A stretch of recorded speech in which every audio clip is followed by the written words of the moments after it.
It's not necessarily something that you need to do in 70 hours per week. Logistics today, or supply chain today, or operations today is still not a foolproof, perfect mechanism for any of the organization. And Yes. what's the requirement of supply chain person or professionals in Microsoft? So Microsoft has its own ERP system. It's called Dynamics 365, though it is not full-fledged in use within Microsoft. I'm curious to know how Amazon deliver product in one day. The amount of permutation and combinations involved in it, figuring it out, right? There's no vehicle that runs without fuel, right? Fuel is important. ये किस line में आ गए आप? यार ये घटिया चीज मुझसे मत पूछो, तुम्हारे सामने रखा हूं मैं, देख। The short answer to that is like,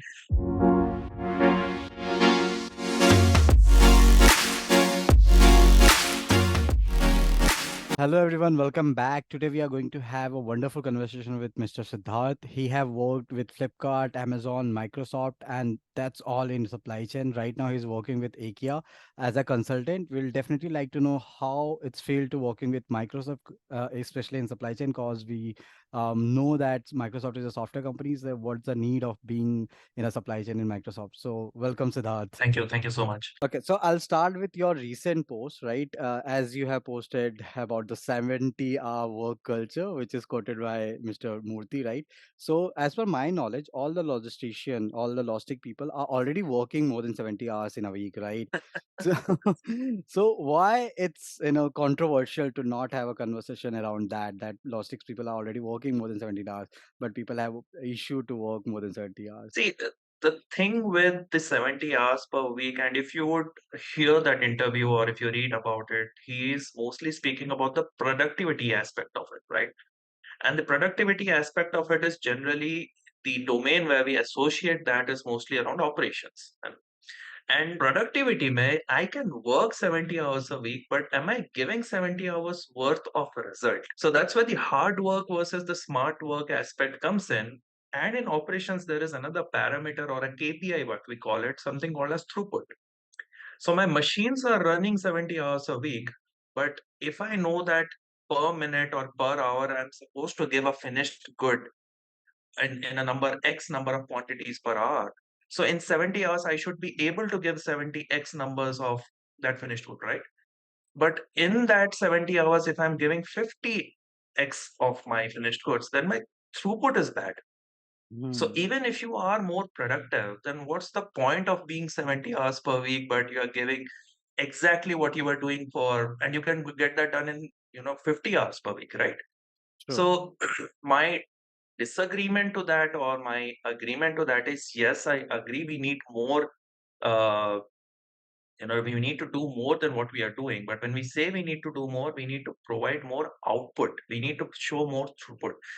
This is not necessarily something that you need to do in 70 hours per week. If you are smart enough, if you have innovated enough, the way the world is going, include your AIs, include your machine learning algorithms, optimize your supply chains or, operations and something, do that 70 hours of work in 50 hours or 60 hours, and nobody really is going to talk about it anymore.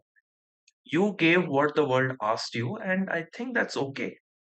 Hmm. True, true. So, but there's a one more thing. I feel most of the logistics people who are into supply chain, especially in India, already working more than 70 hours, right? They are busy from morning till night, and you are better aware of this, especially for the operation people, right? I don't think any logistic person have issue, or maybe they don't feel like they're not working more than 70 hours. So they are already working, right? These all controversial comments coming from the people who are working 9 to 5 job and they don't wanted to do things, especially if I quote him again, like he was also in his intention was also to work on your project, but you have to work hard to take it at that level where US and UK is there right now, or China is there right now. Hmm. No, see, again, it boils down to the aspect that we are still talking in terms of a number. You don't have to associate that number when you talk about success, about what you are going to do, what you're not going to do. Logistics today, or supply chain today, or operations today is still not a foolproof, perfect mechanism for any of the organizations. You go to top tier organizations, we talk about Amazon, we talk about a tier two, maybe someone below Amazon is Flipkart, just little below. No, I will not say they are very different, right? But still they have issues. Why are there return orders coming in? Why are the number of orders we are supposed to process, we are not able to process it? So those are those small, tiny intricacies where the process is flawed. It's not that they are doing this 12 hours of day work of day or 15 hours work per day, but they're giving an output of 14, 15 hours. That's what I initially told you, right? So if you were smart enough to process the amount of work that is coming your way, you will not have to do those 12 hours per day or 14 hours per day, right? So hence, it is important that you, if you're talking logistics and supply chain, the key word is optimization or a process re-engineering. Figure out what has broken. What is that broken piece that is making you do that 12 hours? You don't need to do the 12 hours. You're only doing it because 10% of your deliveries are flawed. Probably there because 5% of the operational tasks that you are doing is not yielding results. Why is that happening? If you are able to figure that out, you don't necessarily have to sit for that 12 hours, right? So a logistics guy will never go ahead and complain that I'm doing 12 hours or 14 hours a day, because he knows that the people who build this process are still trying to figure what is it that I have done wrong, because of which a certain blue collar or a certain logistics guy is sitting there and working for 12. Is it because of a geographical issue? Is it because of a financial issue? Is it because of an operational issue? When we say geographical issue, maybe because our business is so much dependent on getting decisions from the US, I have to sit at night and take calls. Maybe if that is the call, why not the operations get aligned geographically, where a decision maker for Asia Pacific sits in Asia Pacific? In such a scenario, your decision making gets faster. You don't need to sit there for 12 hours, right? If it's an economical factor tells you that, certain amount of returns that are coming your way, you need to reduce those defects. How do you reduce those defects? You reduce those defects by doing good quality checks, right? And Mm, good quality check measures are something where you employ more manpower or employ the right manpower. That's where talent comes into play. So if the quality check in itself is failing, where it's defective, something that was bad got passed out as good, and then it comes as a return, then there are five people sitting on it to check that. Of course, any process would go through this phase where they have to work 70 hours a day just to fix it. Why? Because the customer is important, right? You cannot say no to a customer. You have to address the customer, because the ultimate metric that drives the entire world today is called a customer satisfaction metric, right? Someone like me, someone like you, even a kid today knows what a survey means. What does that survey entail? Instead of 10, I will give a 5. I will get immediately a call back, sir, kya problem tha? What can we do better? Right?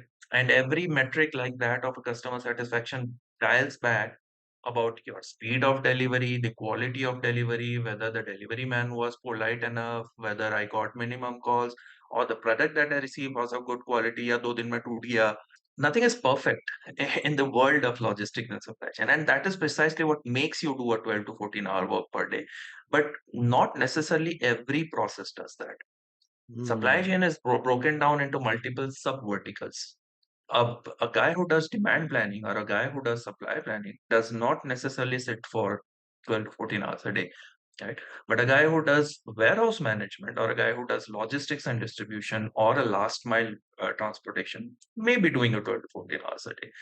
And that those sub verticals are something that might want to address these challenges, want to address this process issues, leading because of which is somebody doing this amount of work per day. As I said, ultimately, productivity and throughput or output are two different metrics. You might want to look into understanding that 70 hours of productivity does not necessarily mean 70 hours of throughput. true, true. Okay, let's move to next question. I'm very interested to know what you are doing in Microsoft. As per my knowledge, as per our knowledge, it's a totally software-based company, right? And Yes. what's the requirement of supply chain person or professionals in Microsoft? Great. That's a very good question, I must say, and the sole reason because I keep getting this question a lot by a lot of people. I mean, every other day somebody on the LinkedIn would be कि sir software वाले company में ये logistics वाला बंदा करता क्या है ना? And I understand that. I understand where it comes from. First part is definitely that there is not enough education around what this domain means, what it entails. None of the colleges in your undergrad really teach this as a subject, right? I understand that. So let me put it across this way. When anyone talks about cloud computing, or cloud storage, or anyone talks about what cloud means, everyone knows the word AWS or Azure or Google Cloud. But cloud does not mean that it's a virtual world somewhere in the sky, as one politician pointed out at some point of time. It's not that. It's at the end of the day, it's a data center containing a lot of servers, and that is placed somewhere remote, which is not on premises of that customer. As True. simple as that. So I'm not storing my data, or I'm not using my computing on machines that are within my campus. These machines are placed somewhere in someone else's campus. And that campus, or someone else's campus, is called a data center. A data center is nothing but the similar part of what a fulfillment center is for an e-commerce, or let's say any other hardware manufacturing person. Instead of goods, we have servers. Servers are hardwares. Hardwares have components. And at the end of the day, customers are there who have defined the amount of storage they need, or the amount of computing that they need going forward. You know? So you take that as a demand on what the customer needs or wants, break it down into the technology of demand that they have, which can be divided into your services that you're offering. In Microsoft, you have SQL, something like that, or a database which is called as Cosmos database. Put that into the right server of speed, where we say that if you're paying Xbox games, those games nowadays are not there on pehle CDs and cassettes aate the. It's not there anymore. It's True. there on the cloud. It's there stored in some other server. Where on that server, the latency or the speed that we are talking about, if I press a button for the game to go left, it has to go left immediately. If I press right, immediately. How do you do that? So the technology has to be sound enough, which means the speed of processing of a server needs to be as fast as you want it, right? That is something. When you buy a laptop, you might heard about Intel i5 processor, Intel i7 processor. True. Servers are broken down accordingly for those servers, for those processor speeds. Okay. So figuring out where to put the server at the right place, at the right time, and at the right technology, getting that server procured or manufactured based on the demand, and then getting it shipped from a manufacturer or a warehouse into my data center, along with its cables, along with its components and everything, putting it over there. And finally, when you are running a server or a data center, there are three major aspects that needs to be catered to. You need to have space to put that server. You need to have enough power to run that server, and you need to have enough cooling to understand or to cater to the amount of heat generated by those servers. When we are talking about those servers, imagine a data center which is as big as probably one of Bangalore's airport, maybe. That is as big as one data center. So imagine the number of servers that are inside. So imagine you put one laptop on your thigh, you cannot put it for more than 3 minutes, 5 minutes, right? So True. imagine the number of amount of heat that is getting generated over there, right? So to cater to that space, power, cooling conundrum, as well as to cater to the right technology, right services, right amount of space, right amount of computing, you have to take those demand, put it into a supply planning, do the right amount of procurement, do the right amount of manufacturing, do that right amount of manufacturing, transport it into the right location where it needs to be put. That is the supply chain of Microsoft for cloud, if Wow. that makes sense. Wow, wow. Now it's making too much sense, right? So that means you have to take care of entire components, hardware, which is, required in Exactly. Microsoft, and you are planning accordingly, right? Exactly. And just to add on to that, that now what I spoke about was on the cloud basis. Microsoft also manufactures laptops Hmm. and its Xbox games, right? Those are called devices. So there are three divisions that Microsoft works on, and all three of them have their specific supply chains. So retail, when we speak about retail is your softwares. I sell software. That's my primary business. Then you have your devices, your Xbox and laptops. Then you have your cloud, which is Azure. So to each, ultimately, it boils down to what is the demand that is coming in? How do I supply for that demand? What is the procurement I need to do?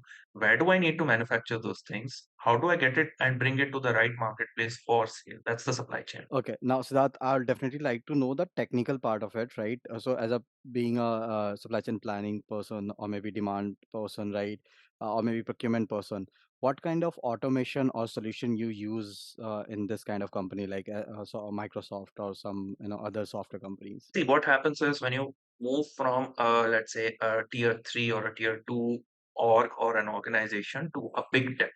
When we talk big tech, we are talking about Facebook, Microsoft, Apple, Google, Amazon, right? Big techs prefer to have in-house tools Perfect. where, because they are primarily big shot software organizations, the talent that they have, they prefer to build their own ERP systems. Prefer to, not necessarily they have to, but they prefer to do it. So most of the tools that get used between Amazon, Microsoft, or so much so it was there in Flipkart as well at some point, I remember. These systems were built in-house, right? But slowly, what I believe what we are moving into is going into a SAP form or a Dynamics 365, that is a new software ERP system that it's not new, but this is something that is slowly going into the market right now, trying to compete with someone like a Blue Yonder or a O9 or a Kinaxis, right? So Microsoft has its own ERP system. It's called Dynamics 365, though it is not full-fledged in use within Microsoft. So the sole reason being Microsoft had created its own planning mechanism or a tool inside as an in-house tool. And slowly what we are trying to figure is how to implement our own bigger ERP system of Dynamics 365 into our supply chain piece. And course, when it comes to automation or easing life in terms of the sub processes that we have, of course, people are there where we are trying to ensure that we use enough machine learning or automation through R or Python. And of course, to some extent, I will tell you that Microsoft Excel still happens to be the hottest skill that you can find on the planet. So it's still there. However, I must say that identifying loopholes and automating or tying back the existing processes into our bigger chunk of the tool of Dynamics 365, that's where a smaller amount of automation goes in, which happens through these kind of codings or just ensuring that the existing tools and products that we have are evolving into catering to the market needs that keeps evolving almost every day, right? Supply chain is the most volatile domain, I must say. You might do a lot of things today, tomorrow everything changes because one ship got stuck in Suez Canal. So that's something you might want to cater to. And I just also wanted to know how big this supply chain is for the Microsoft, like how many parts or maybe how many trips you are doing on a day-to-day basis. It's huge. I will not go into the logistics. I might go, but I can tell you that we do not concentrate on the transportation side of things for Microsoft, considering that the major chunk of it is retails and devices and cloud. The transportations happen through third party in most cases, right?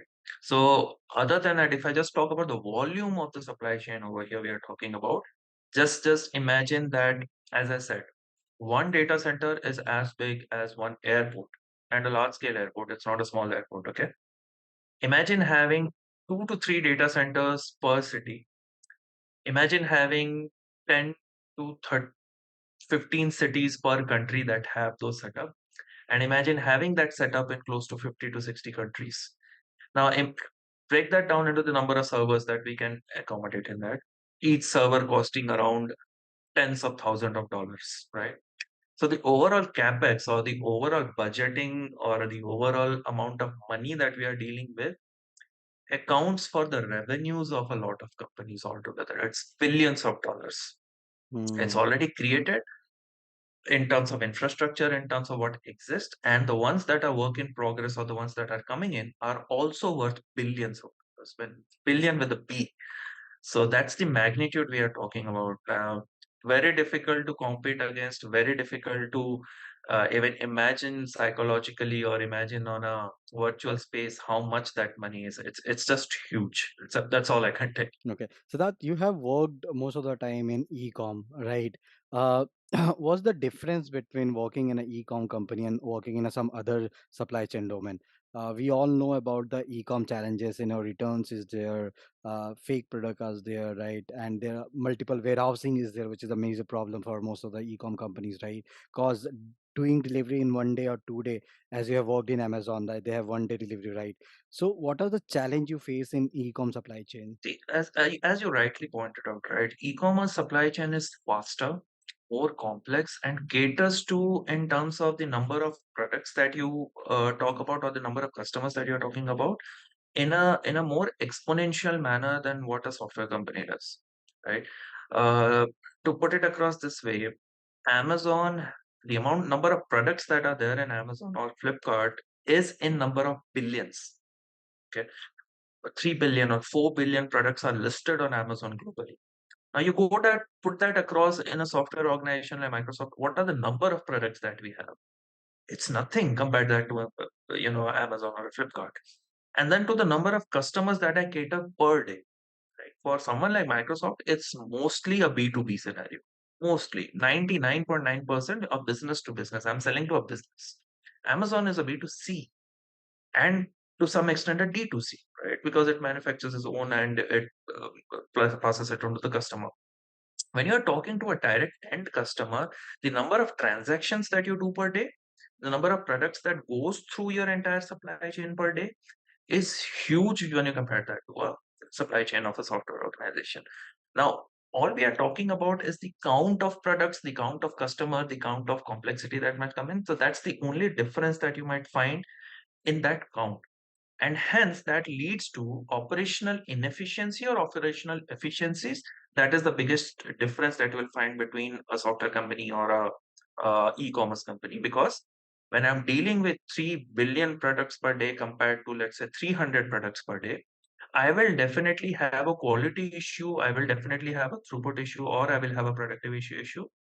So even if I'm running at 99% efficiency on an e-commerce basis, I'm still doing 2,700 million products efficiency. I'm still short of 300 million products that can go wrong. So imagine 300 million products that can. I'm running at 99% efficiency, but still I'm doing wrong on 300 million products. So those 300 million products, when it comes to bite you back, you send me a wrong product, the product is broken, it got delivered to a wrong address. So when you're addressing those challenges, that's the amount of manpower you need, that's the amount of operational resource that you need, the amount of money that goes into it. Handling that is going to be a nightmare, but we are still doing it, right? So that's the kind of I would say conglomerate or the idea or the brains that have built it.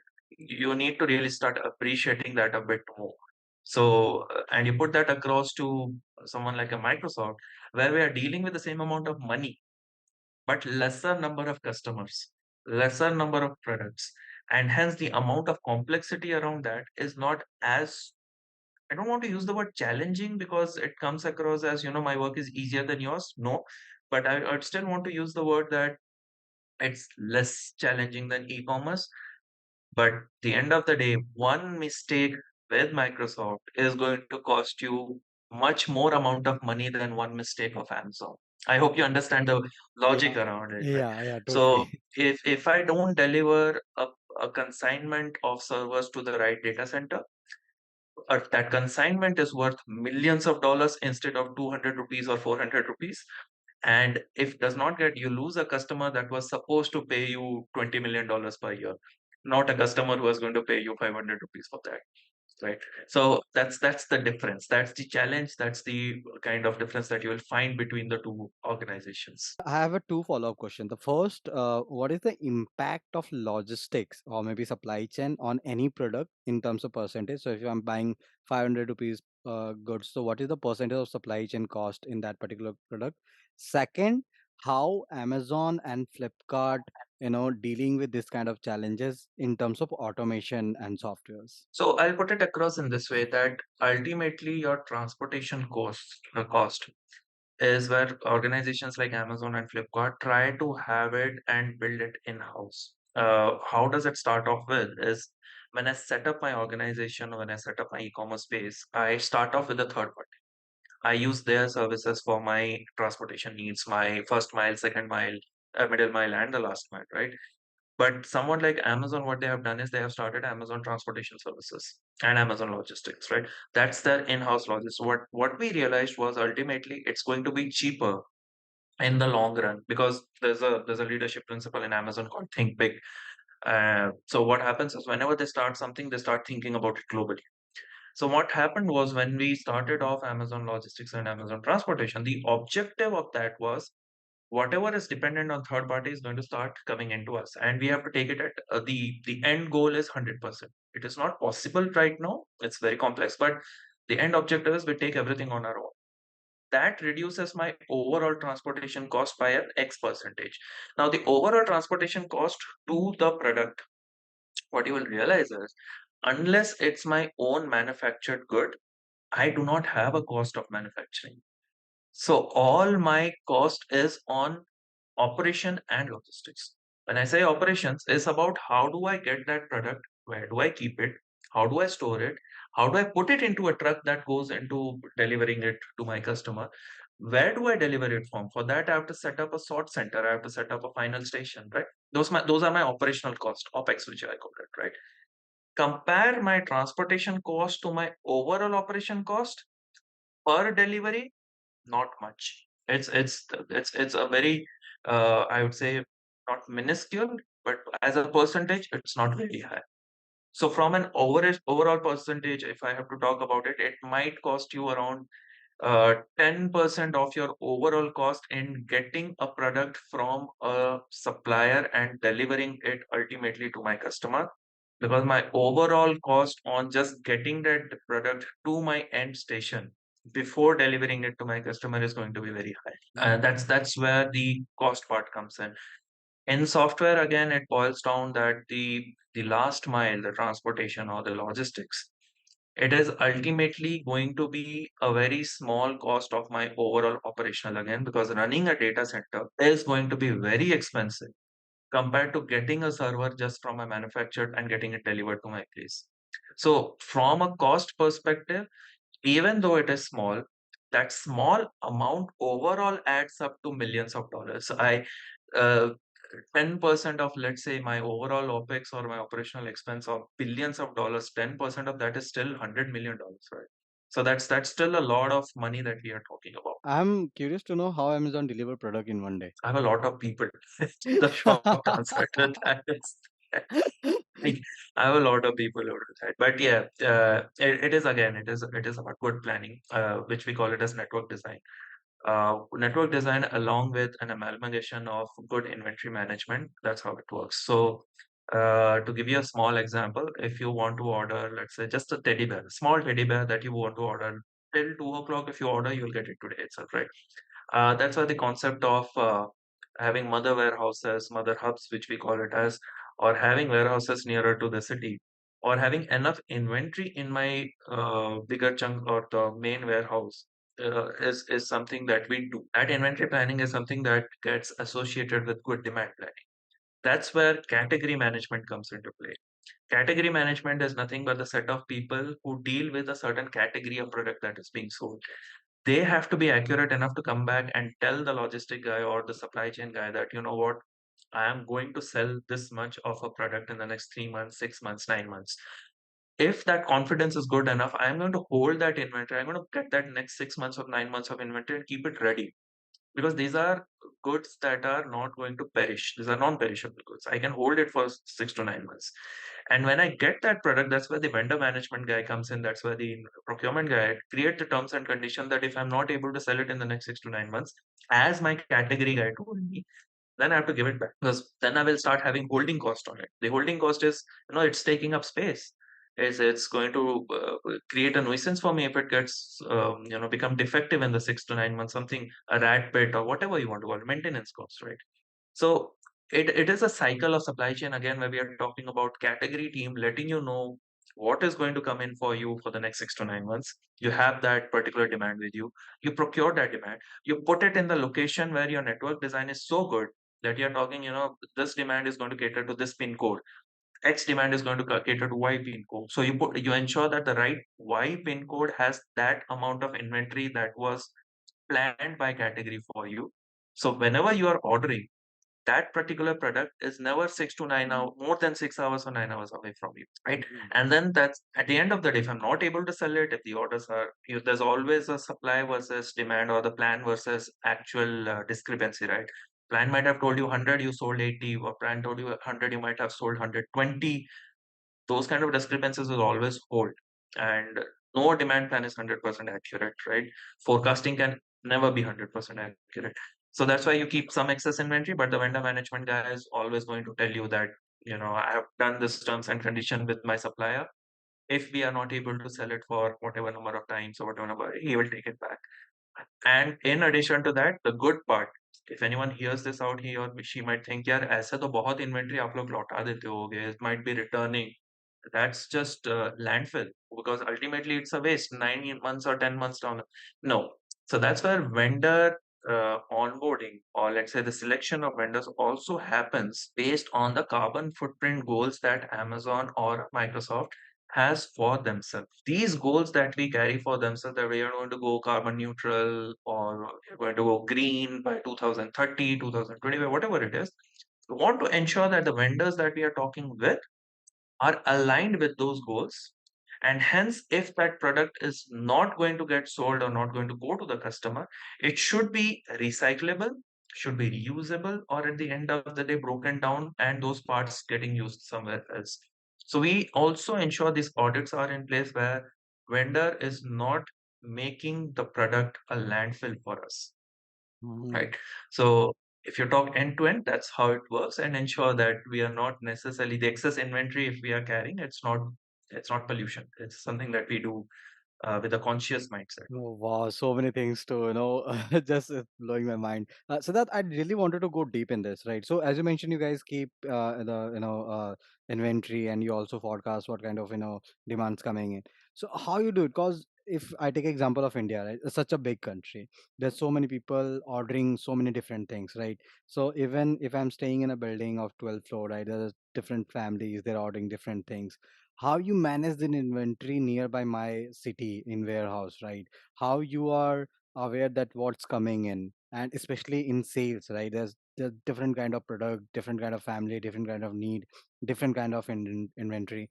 How you do it? When you think about it, you might think about it as different kinds of inventory, and it is right that ultimately grocery is not the same thing as a soft toy. These are different things, right?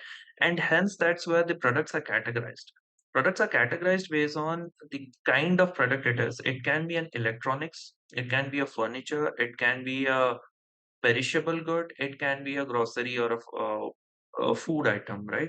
And then within electronics, again, you might have broken it down into music systems, air conditioner, LCD displays, or one part. Then the other part is consumables and electronics, which are like laptops, mobile phones, the smaller electronics. So overall, the umbrella is e-commerce. E-commerce sells three, four different kinds of categories, which is electronics, or grocery, or ambient goods, right? And then within those, you have subcategories. So similarly, what happens is it's just a branching tree, you might want to call it. So someone like, let's say your household lives on the 12th floor of a certain building. The information that I have from your household is the pin code where you live, right? And in that pin code, there are multiple people just like you, just households like you, who have been ordering things. And out of those ordering of things, I bucket them into what comes under electronics, what comes under non-electronics, ambience, and furniture, all those things. Those bucketing that I do is called category manager. Each category manager knows that based on a pin code or based on a certain group of pin codes, okay, which we call it as a cluster. A cluster is a group of pin codes. In a group of pin codes, how much furniture got sold? Or in a group of pin codes, how much food was ordered? In a bunch of pin codes, how much electronics were ordered? That becomes your input for the future, for the forecast. Now, that's just one of those inputs. The second input that comes in is obviously market conditions, weather, political scenarios, all those things, right? I take market conditions because ultimately, if I did a forecast in the month of, let's say, March, April, and May, the amount of air conditioners that would be sold at that point of time is going to be exponentially higher than what you're going to sell in July, August, and September. So that input does not really become a good input for me if I am forecasting for the next 3 months, right? Because in your house or in your locality or in your building, March, April और मई में भर भर के AC आए हुए हैं अभी, right? So I have that information, but my weather conditions and my geographical conditions do not permit me to take that as an input and forecast the future, right? Similarly, the amount of ACs that were bought in South India is going to be lesser than the ones that were bought in Northeast. You would agree to that. Similarly, the food kind of food that you are ordering in a Maharashtra is going to be different in West Bengal. Similarly, the amount of clothes that are going to get brought in West Bengal during Durga Puja is going to be big chunk compared to a Jammu and Kashmir.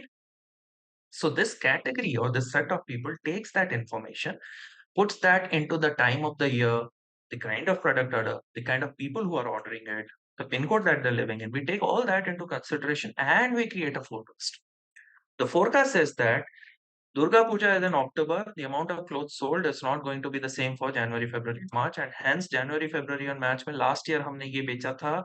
If I even see my growth in the last 2 years in terms of the number of pin codes that I've added, the volumes of products that are being sold, the cost of living, inflation plays a big role. If your inflation rises, the amount of goods sold will start reducing, right?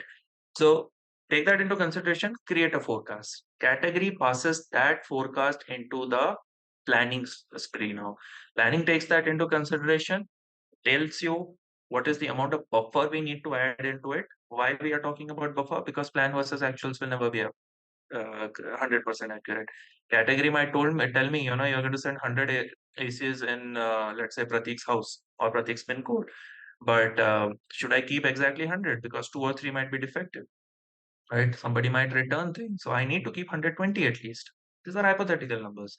So the planner takes that, adds buffer onto it, passes on to the procurement guy. Procurement को ये बताया जाता है that, this is what I already have. Some things are already going obsolete. I need new of this. And then procurement guy goes into procuring it, or the manufacturing guys goes into the supply planning guys passes it on to the manufacturing. Hey, I need this new or blah blah blah. And that is what ultimately comes down and gets put in a nearby inventory to a pin code that was planned by that category guy. And that's why you have enough inventory in a place near you. Why? Because you as a customer or your set of people in a certain pin code are already giving me that information on how you consume, what you consume, when you consume, where will you consume. Great, great, Siddharth. There's so many things which I'm learning, So you studied computer science, right? And then you are working in supply chain. ये किस line में आ गए आप?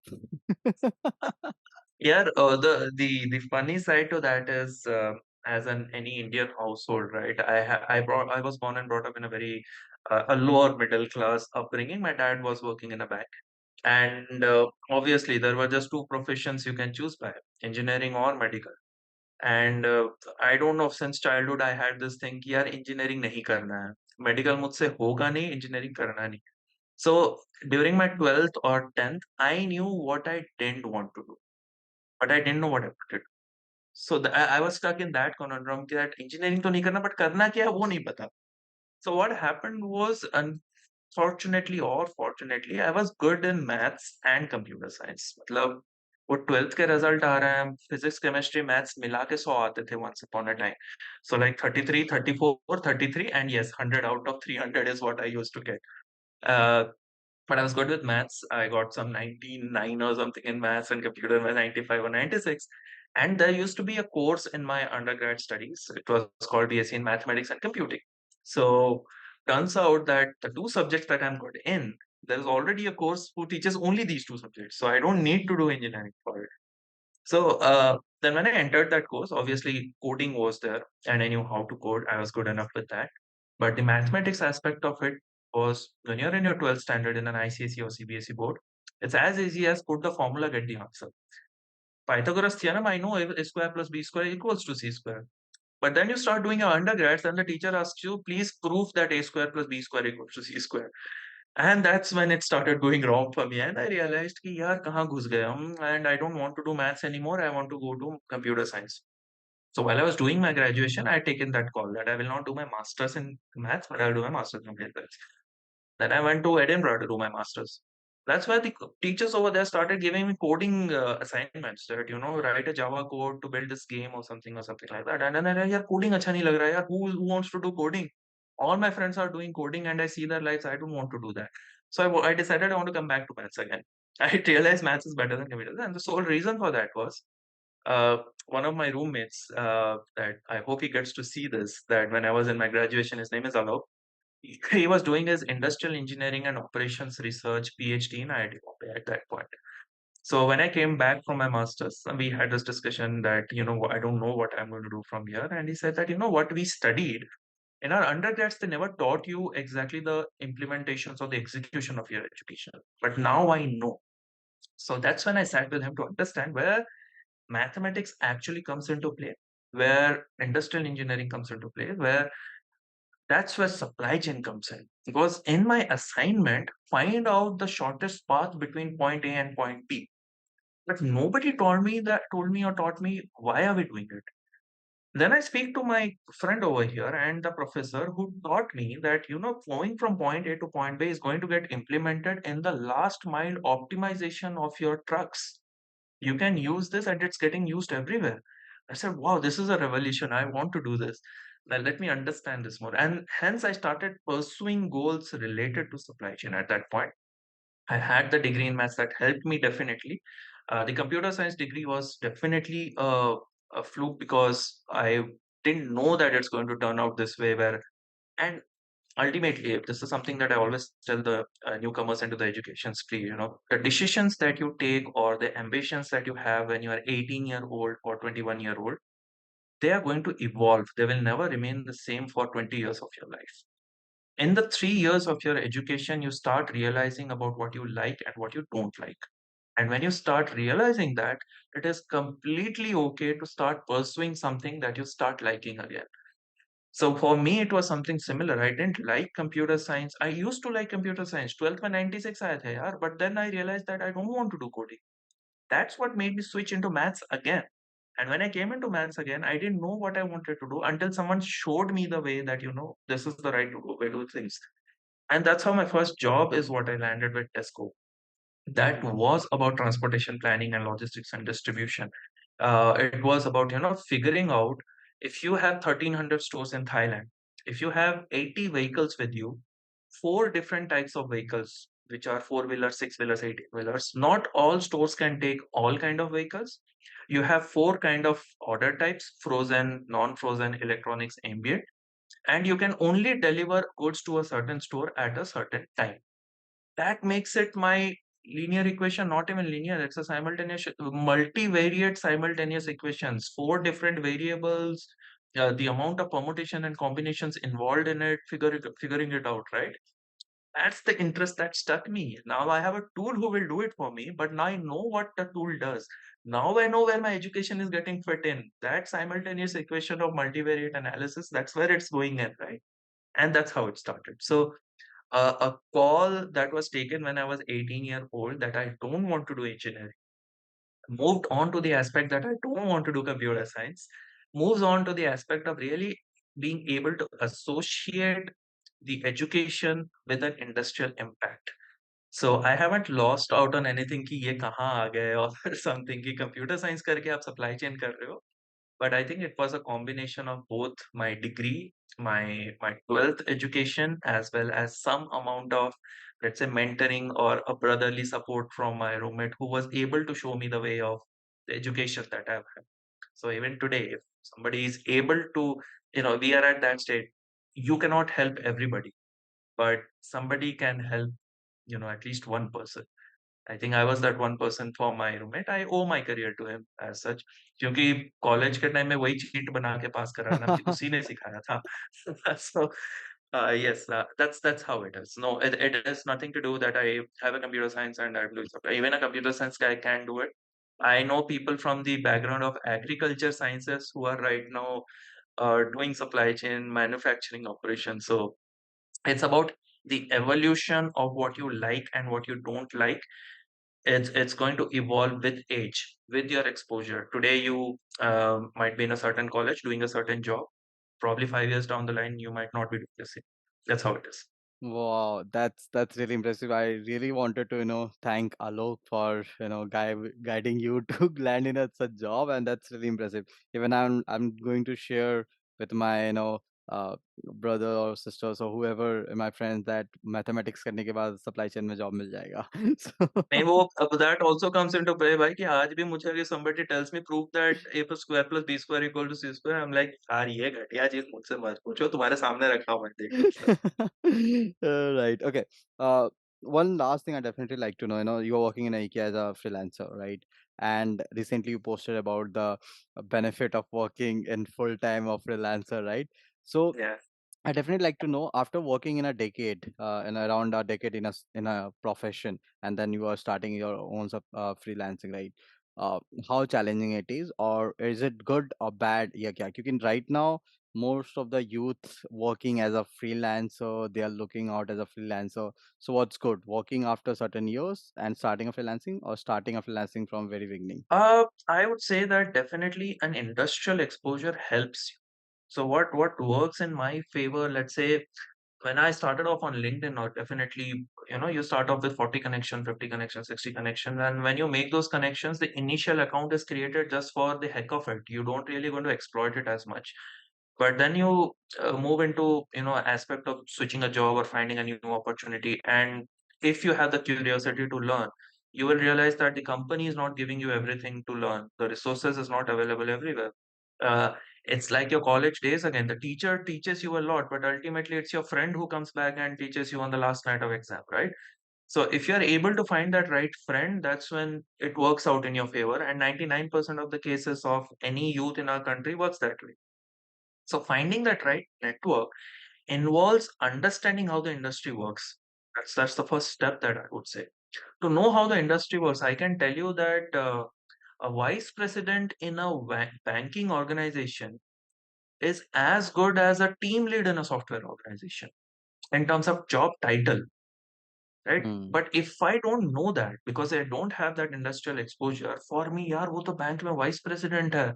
Then you will realize कि यार vice president वही है जो 12 साल का एक्सपीरियंस लेके चल रहा है and he is getting the same salary as someone who is a team lead in Microsoft, right?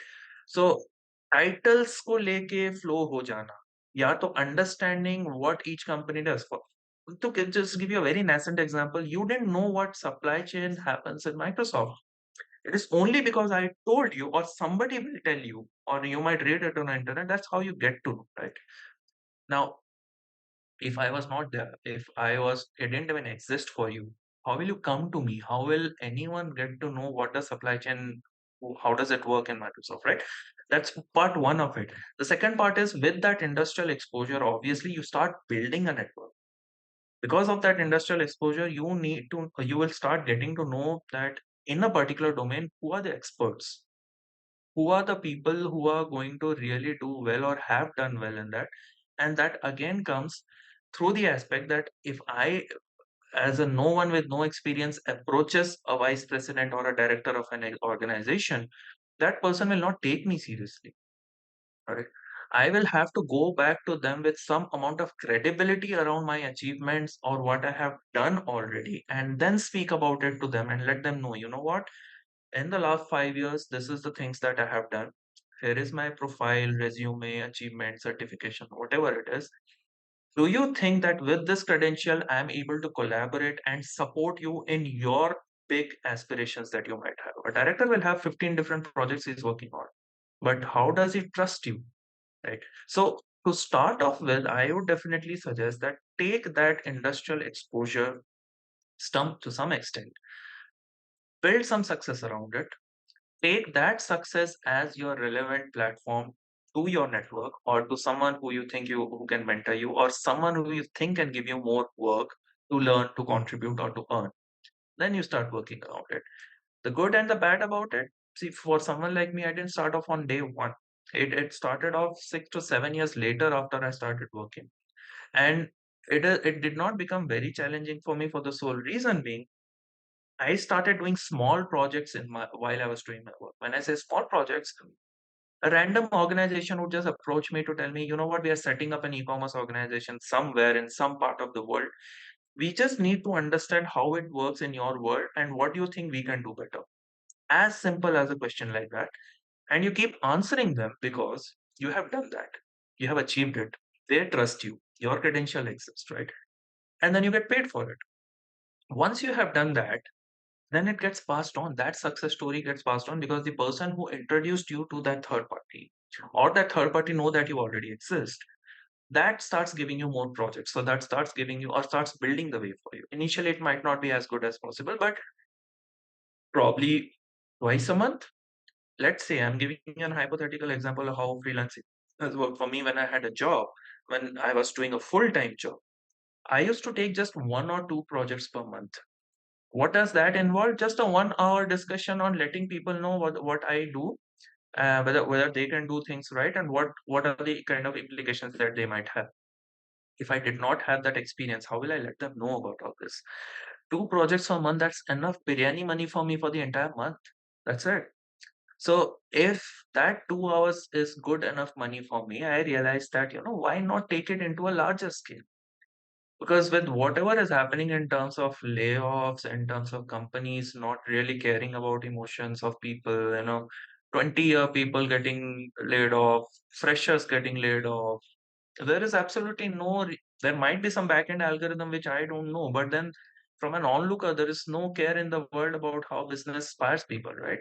In such a scenario, that is where it is important that if I am getting the same amount of money or the same amount of learning, it's about earning and learning together, right? So Right. if I'm able to get both of it by doing less or by doing things that I can do with my freedom, why not?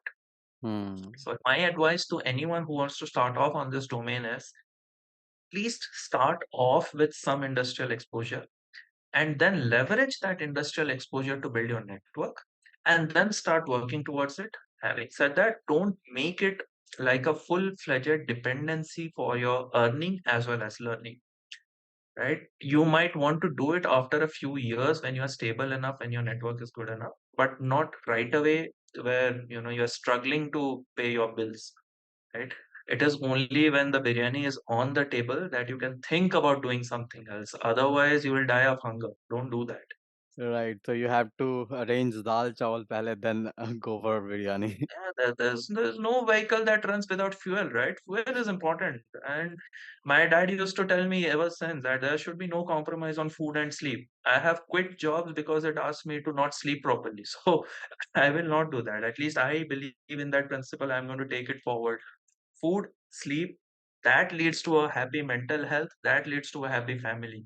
Family first, mental health first, food and sleep are the root fuels for that.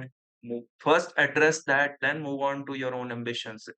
Because if you are not kind enough to people or the people around you on your way up, on your way down, you're going to meet them again. And then you know how they're going to treat you. True, true. Thanks a lot, Siddharth. Thanks you for sharing all of stuff. It was great talking to you, and we are looking forward to having you again. Absolutely. Anytime. It's just good fun stuff because ultimately you speak about what you're doing. So if I'm able to, bring in that nirvana or that enlightenment into at least one soul from here who's able to pursue this domain, who's able to, go and achieve good heights. Forget the people who are going to get achieved, but at least if someone like you who is passionate enough to go ahead and do podcasts around it, and if it benefits the podcast as such, there's nothing like this achievement that I will go back and tell my people, I just spent an hour with them, but look where they are today. Yeah, thank you so much. Great. Have a great day ahead, and thank you for joining. Thank you so much. I'll see you guys soon. Bye bye.